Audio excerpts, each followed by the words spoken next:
What's up, everybody? It's Legal Tender. I'm back in the building. I'm back in the vote. I pulled out some notes to make a new video. As always, I want to thank everybody for supporting the channel. Thank you for the love and thank you for the support.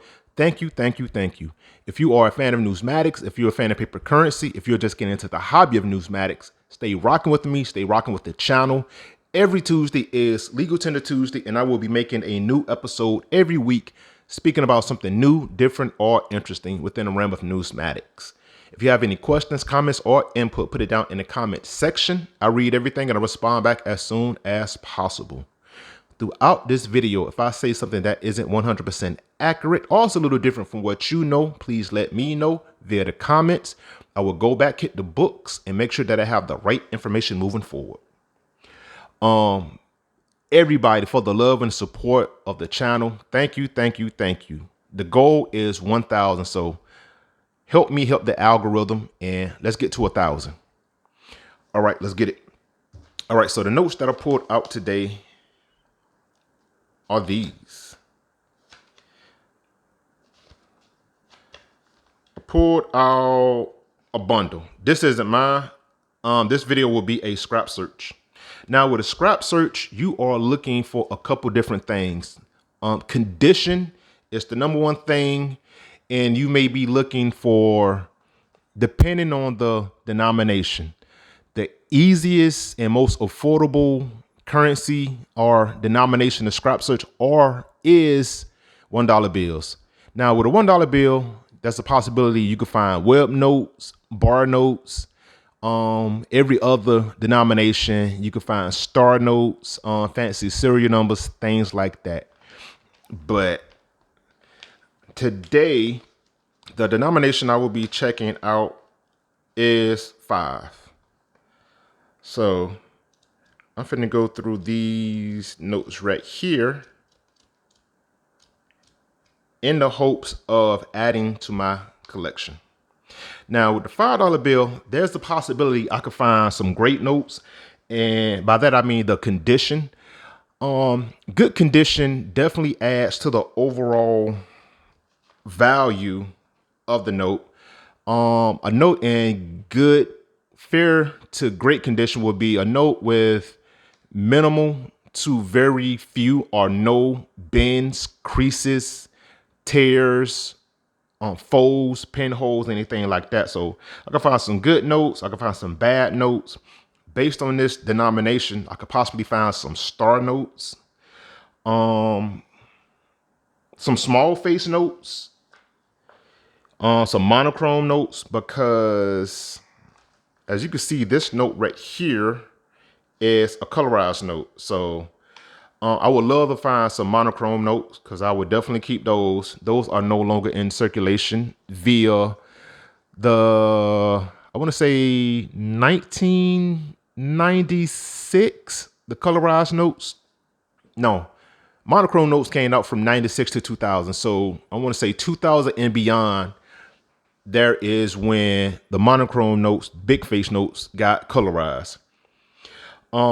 With this denomination, there's a possibility I could find some fancy serial numbers. And a fancy serial number would be a low serial number or a high serial number. A low serial number is anything starting with 5 zeros. So if because the serial number is 8 numbers, 8 digits that make up the serial number. If the first 5 begin with 0, that means the last 3 would be no higher than 999. That right there, to me, if it's 1,000, I wouldn't really call it a low serial number. A low serial number is, to me, the highest it could possibly be is 999. Anything lower than that is a really low serial number. So starting with 5 zeros, that would be a low serial number. A high serial number would be anything that has 99 and going. So 99 million, I would put that in the category of a high serial number.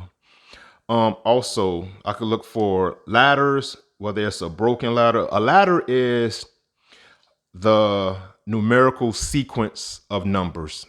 pretty much all the numbers in sequence from 0 all the way to 7. Can't be 8 because then this serial number will have 9 digits. So 0, 1, 2, 3, 4, 5, 6, 7, or 1 all the way up to 8, or 9 going all the way down to 2. So a ladder would be the sequential order from 1 to 7, or so on and so forth like that. A broken ladder would be all, I'm gonna say 8 digits, but out of sequence. Out of focus, my bad. So it'd be like 3, 1, 5, 6, 9, no, not 9, 7. A broken ladder is all 8 numbers not in sequential order. That would be a broken ladder.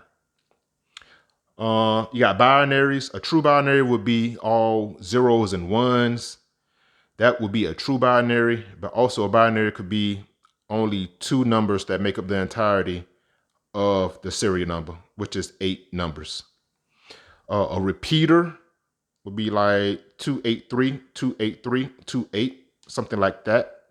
Or you can find a palindrome based on this denomination. And a palindrome is a radar. That is when the serial number is read the same forward and backwards. So this is what I got. I'm finna go through this bundle, see what we got. There's a possibility I could find small face notes. So I'm finna get into it and see what we got. All right, I'll be right back. Hold on. All right, and we're back at it. Now, like I said, as I went through that bundle of $5 bills, the possibilities of notes that I could have found were low serial numbers, high serial numbers, ladders, binaries, repeaters, palindromes. As always, you can tell the currency type up top. Zoom in a bit. Could have found a Federal Reserve note, a red seal United States note. That's a possibility. That could have been in that bundle. Silver certificates. I even could have found a Federal Reserve note that is a Hawaii overprint, because to the untrained eye or someone that's not a numismatician, $5 is $5. So they might have just found, their granddaddy's stash and they just wanted to spend $5 on a soda pop. Same thing could be said about national currency, brown seal. But again, $5 is $5 to someone that just want to spend $5. Zoom out a little bit. What else we could have found? Could have found a monochrome note. I'm really fond of monochrome notes.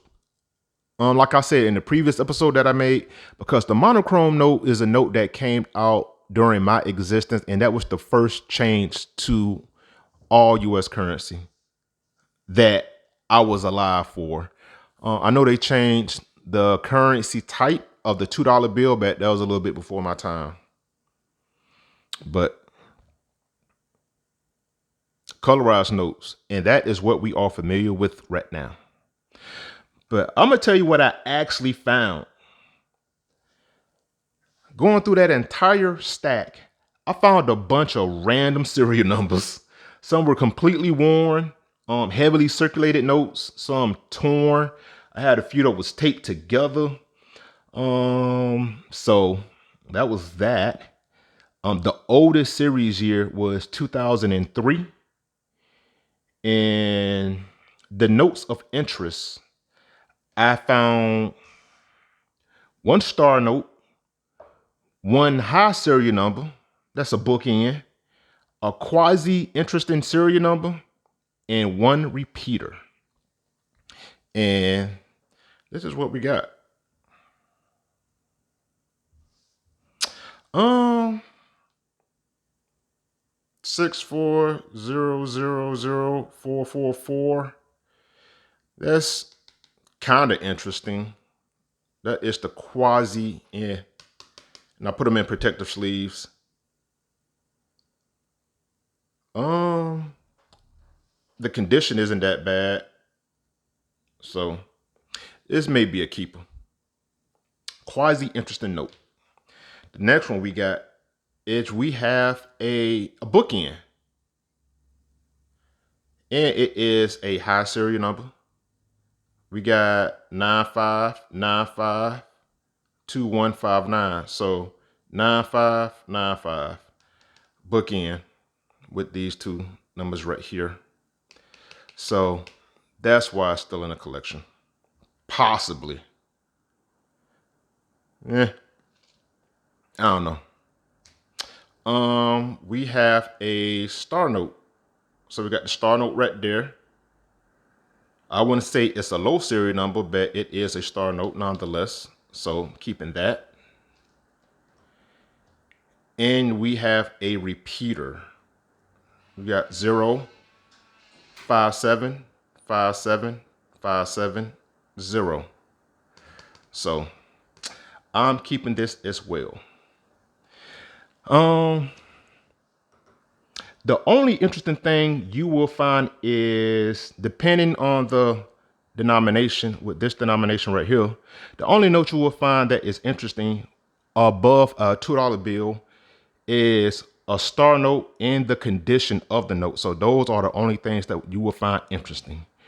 Web notes, bar notes were only printed on the $1 denomination regardless of the series year. So any note higher than a $2 bill, you will only be collecting star notes, low serial numbers, high serial numbers, and condition notes. This statement is only for Federal Reserve notes. So only for Federal Reserve notes you will find that to be true. And fun fact, the lifespan of the $5 bill is 5.5 years, and it is the second longest after the $2 bill. All right, so that was my bundle search, scrap search for the $5 denomination. All right, that's all we got for this one. Until next time, keep it legal, keep it tender. Talk to you soon.